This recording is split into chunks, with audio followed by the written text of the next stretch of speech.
I'd never seen a shark before. It felt like we stared eye to eye, and finally my survival instincts kicked in and I thought, I've seen the crocodile hunter, I've seen Shark Week, I'll jab it in the eyeball. But I couldn't move my hand. And I looked down, and as I pulled my hand, I could see the teeth tearing the flesh of my hand. And so I thought, left hand. And I reached over, but it was an inch away from my finger and I couldn't reach the eye. So I grabbed it by the nose and tried to lever it off me, but all that did was push the teeth of the lower jaw deeper into my leg. And that's when the pain started to kick in. Now, when a bull shark grabs something, its lower jaw latches on first, and then the top jaw comes in, and as it shakes its head, the teeth work in unison to saw through whatever it grabs. So as it took me underwater and started shaking me, it was sawing through my body.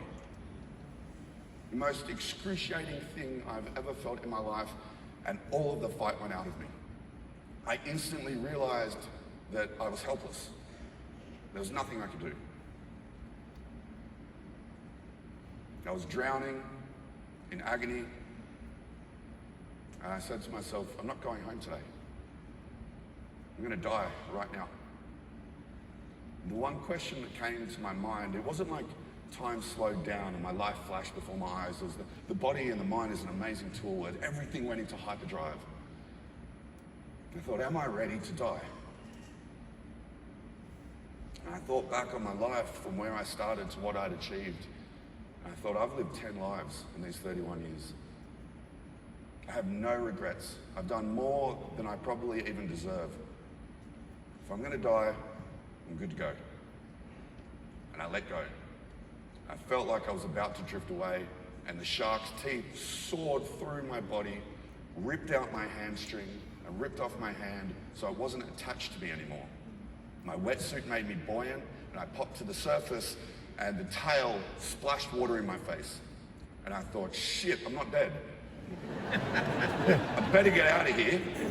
Saw my safety boat, and I thought I've got to start swimming to that, but as soon as I took that first stroke, my hand was gone. My arm ended at the end of my wetsuit, so I thought my medical training kicked in, and I'm like, I got to keep that wound above my heart to stem the bleeding. And so I'm swimming one hand, one leg, because I can't even feel my right leg. I don't know what's wrong with it, I just can't feel it. The guys in the safety boat said I was swimming through a pool of my own blood. They said when they got in close, they could actually taste it in the air. It was that thick. I didn't care. All I wanted to do was get back to the boat. I was expecting that shark to grab me by the leg at any second, but it didn't come. I just kept swimming, and eventually they got to me, pulled me out of the water, laid me flat in the boat, and just out of the sheer relief of not being eaten anymore, I relaxed, my eyes rolled back in my head, and I passed out. My mate Tomo sprung into action. His training taught him that I was going into cardiac arrest, and he needed to stimulate my heart, so he gave me what we refer to as a series of short, sharp jabs to the chest. And it worked. I woke up and I looked over and my hand was gone, freshly ripped off by a shark. And I looked up and Tomo was beating the shit out of me. And I just thought, today sucks.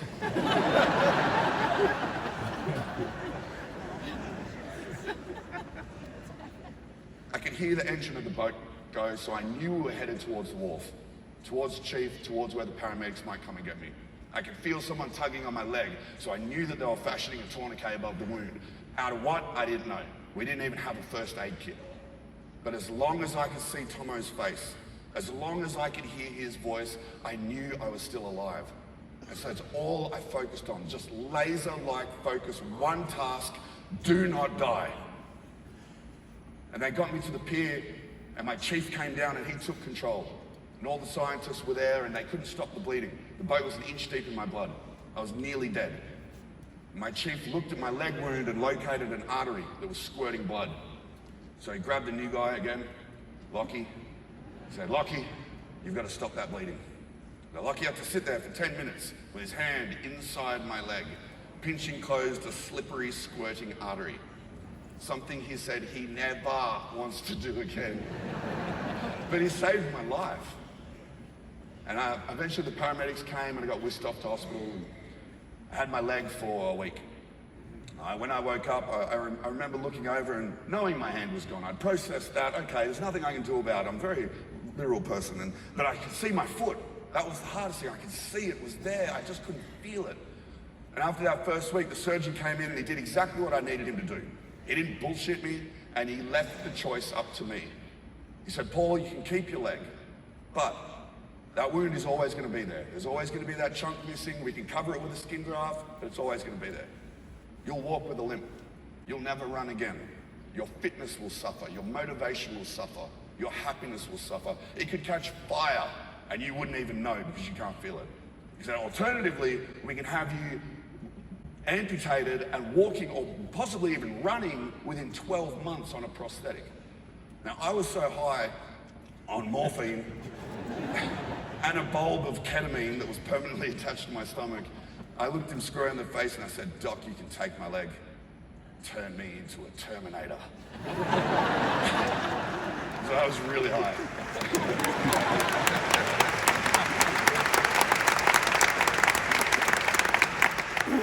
So usually when I go and do these presentations, I give the clients the option as to whether they want the gory version or the really gory version. Unfortunately, I like to do the very gory version, but I'm only going to give you the gory one today because I have actually had 58 people pass out in the audience. No, I'm not lying. People think I'm bullshitting. I'm not. 55 men.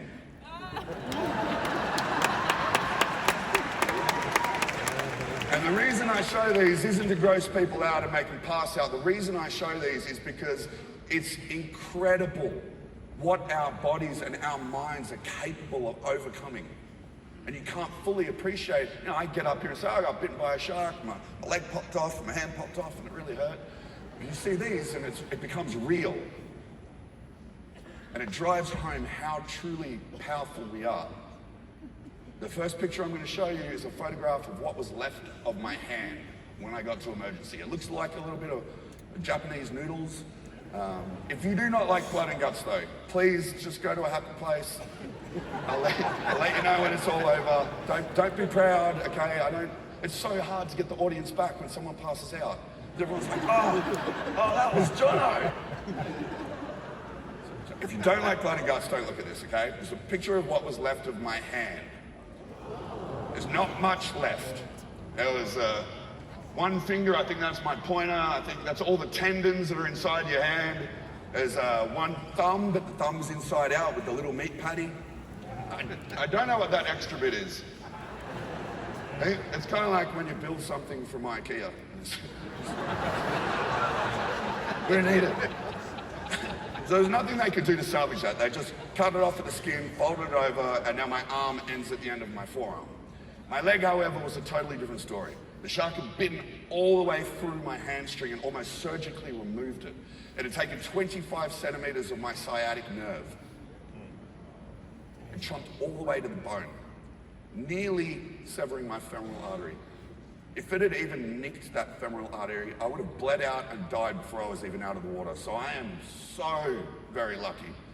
And I take these around and I show people and I go the oohs and ahs, and sometimes someone passes out. First time I showed this to my mum, all she had to say was, "Good bum."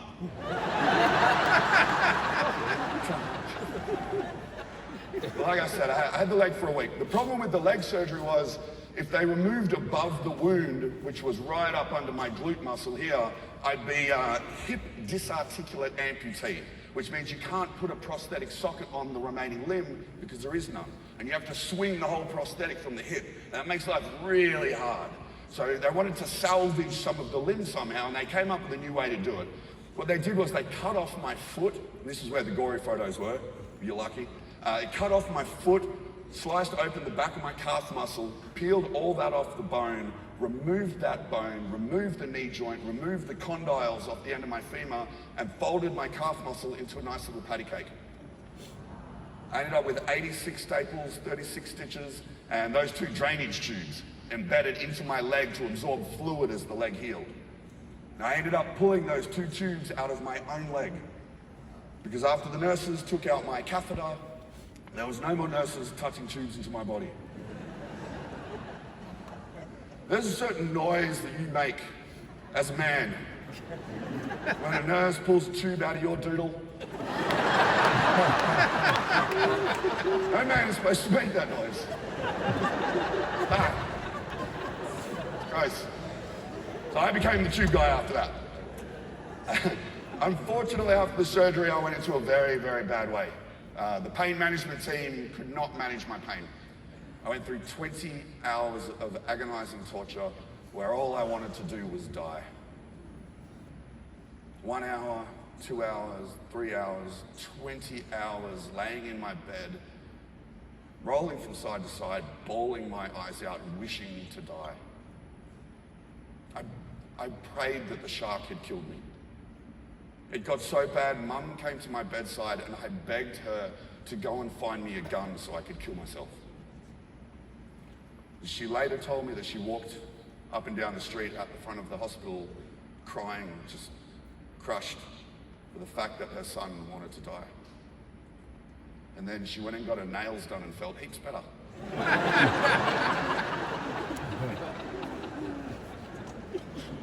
Such a weirdo. Fortunately, they did get that pain under control. What do I do now? I was terrified. I was looking down the barrel of losing my whole career, my whole identity, everything that I'd fought so hard to achieve. There's no way they're going to let me do my job again. They're not going to let me play with bombs. I look like I'm terrible at it.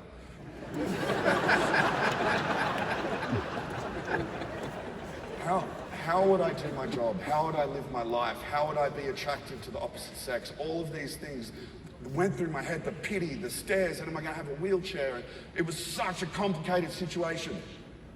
But I hate complicated situations. Just too bloody complicated. I like things to be simple. I'm just a simple guy. I like simple decisions. And so that day, I decided to make a simple decision and ask myself a simple question. Something we get to do every single day. Whenever you want, you can ask yourself, what do I want? Do I want a good life or do I want a bad life? Pretty simple. Pretty sure everyone's going to want the good life. But where do you begin? I couldn't even get out of bed and go to the toilet by myself. What am I going to do? How? Where do I start? And I thought back to my military service. What made life so good? And I thought, well, the first thing we did every day, every single day as a soldier, as a clearance diver, is you get up, you go to work, you do PT, you train. That's how we start our day. And I thought, well, why would I break a good routine?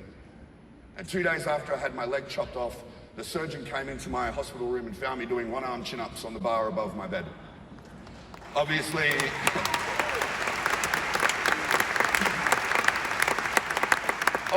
he wasn't very impressed.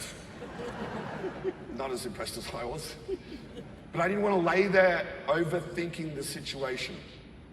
Sometimes you just have to stop thinking and start taking action, especially when it's big and scary and unattainable in your mind. I decided that I had a big, impossible dream of going back to work as a clearance diver. That was the dream. And everyone said it was impossible. And it was too big. And so I made it smaller. I made small, easily achievable challenges and goals. Get up earlier, eat better, keep my fluids up. Little things, get off the drugs as fast as I can. I got home after 9 weeks in the hospital and I went straight into training every single day at the gym, trying to learn how to use this new body again. But having one hand and one leg can really throw out your bench press and squats. But the Army taught me a very important mantra back in the day. And it stuck with me through my whole career. The mantra was improvise, adapt, and overcome. With that in my mind, there was nothing I couldn't achieve. It's a challenge and a question, and an answer all in one. Okay, I can't do push-ups. What am I going to do? Okay, I'll improvise. And I pulled in a bench, and I put my elbow on that bench, and I did push-ups like that. I can't hold a dumbbell. And we all know curls get the girls, so what am I going to do here? And so I looked on the internet, I used the internet. I didn't talk to a counselor, I didn't do rehab, I did everything myself. And I've got nothing against counselors, I think they're incredible, but I didn't want to talk about how I was feeling because I already knew how I was feeling. Shit, I just wanted to focus on what I needed to achieve. And the internet, the wealth of the world's knowledge within a few keystrokes was there. That was what I needed. It taught me that people run up mountains on one leg. Men climb mountains on their hands because they have no legs. What is the latest and greatest in prosthetic technology? What is going to be my tools to help me along? And so when I didn't have the ability to hold a dumbbell, I used the internet again. I got onto Google and I found a lifting hook that the bodybuilders use for heavy deadlifts. And with that, I could put the strap around my forearm, the hook would hang down, I'd put a dumbbell in it, and I'd do curls like that. Or I could throw it up in the cables and do flies. If you don't have 2 legs for squats, does that mean you skip leg day? You never skip leg day. 1-legged squats all day long. Improvise, adapt, and overcome.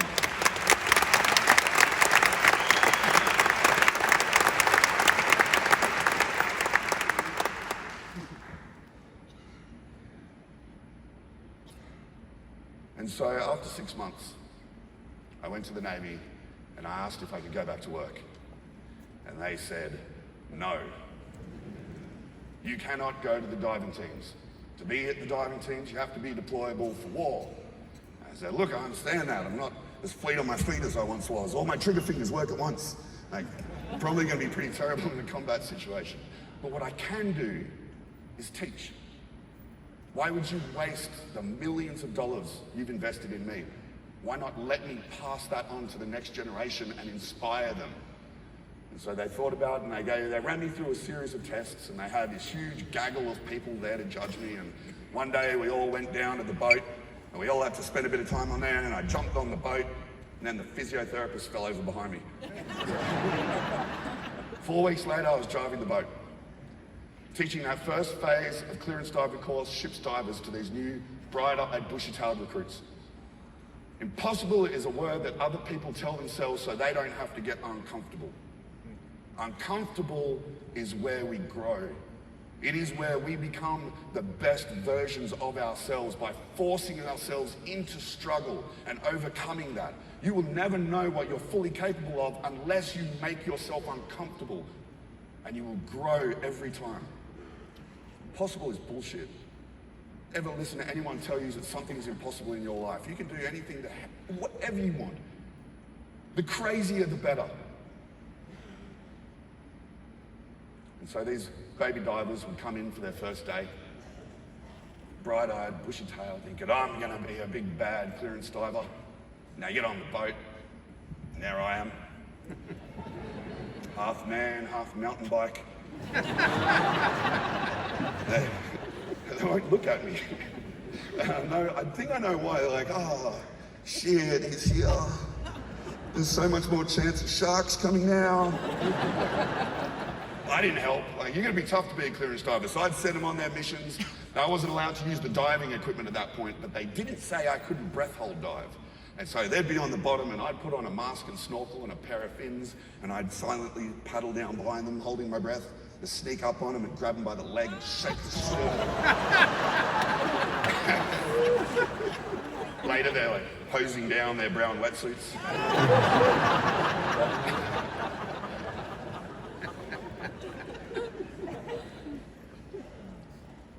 It was a really interesting time of my life.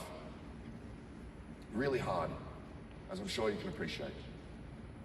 So much good has come out of it, to the point I would not change a thing. Sounds weird, right?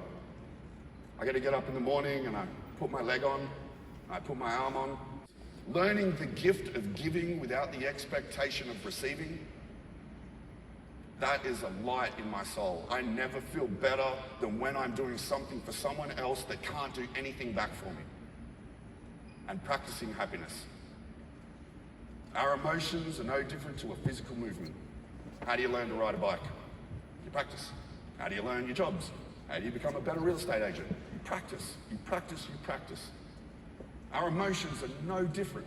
You have to put in the hours of practicing routinely, just like training in the gym. I get up, I go work out. Every day, I practice my happiness. I look at the things that I love. I keep them close to my heart. I give without the expectation of receiving, and I have a great bloody life. And I wouldn't change it. Not for my hand and my leg back. It's too good. I've learned so much about the human spirit over the last bunch of years. And one of the greatest experiences I had was going to the Marine Corps Wounded Warrior Games down here in Camp Pendleton 2 years in a row, 2011, 2012.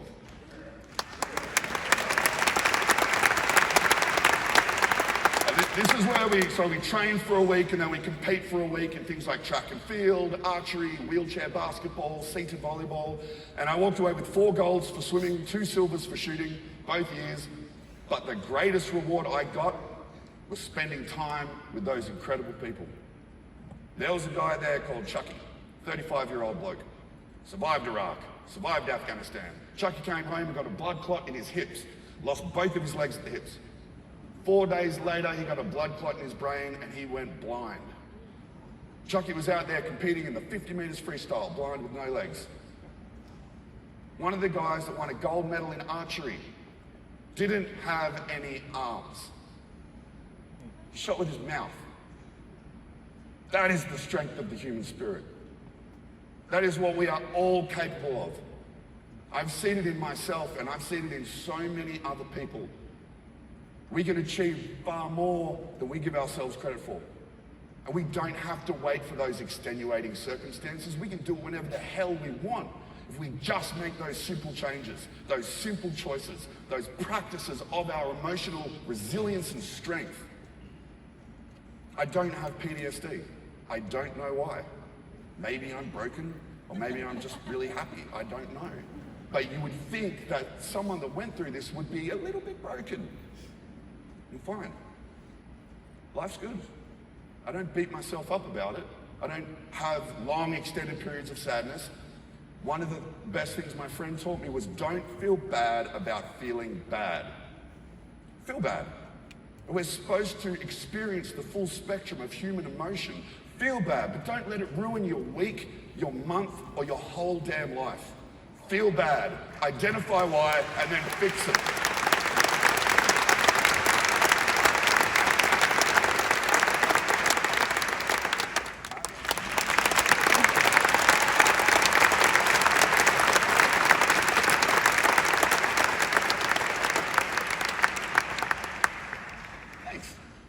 Now, I don't share that with you to make you feel bad if you haven't been to the gym this week. But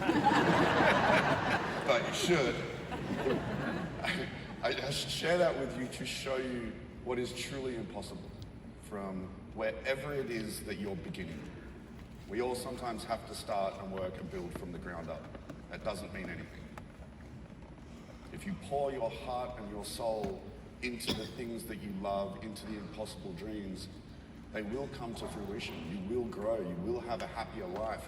Happiness is found in adventure. This has just been an insane ride that I'm so happy I got to be a part of. And it taught me one of the most important things. Death is not scary.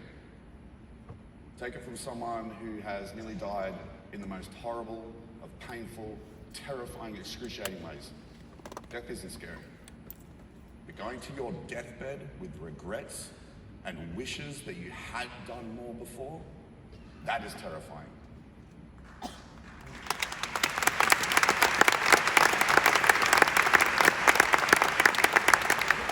Once we learn that we don't have to cling to this mortal coil and we are free to do whatever the hell we want, we practice that emotional resilience, the happiness, the gratefulness, the giving without the receiving.